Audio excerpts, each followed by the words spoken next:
living before the invisible God. No man hath seen God at any time.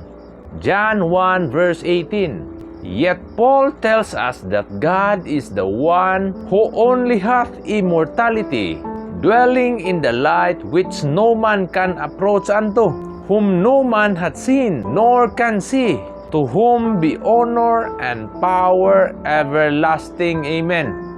1 Timothy 6 verse 15 and 16. These verses reminds us of two powerful truths.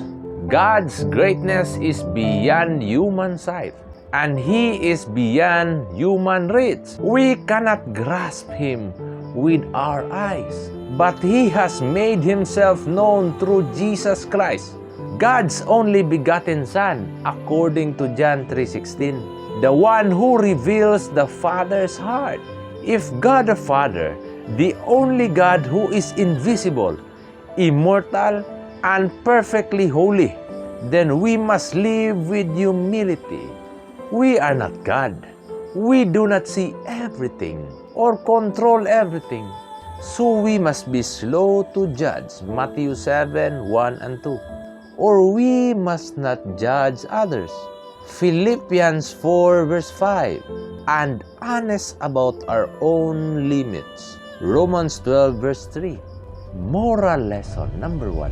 God's unseen presence calls us to live holy lives. 1 Peter 1 verse 15 and 16 says, But as He which hath called you is holy, so be ye holy in all manner of conversation, because it is written, Be ye holy, for I am holy. Hebrews 12 verse 14.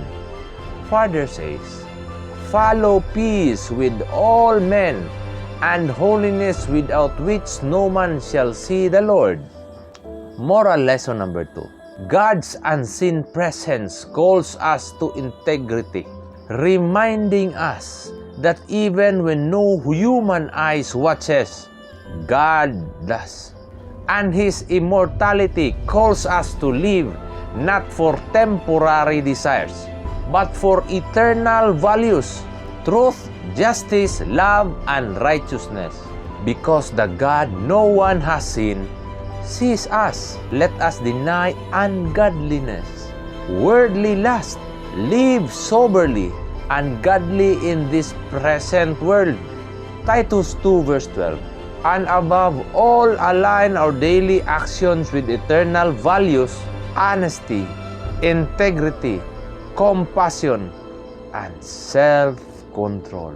This is my prayer.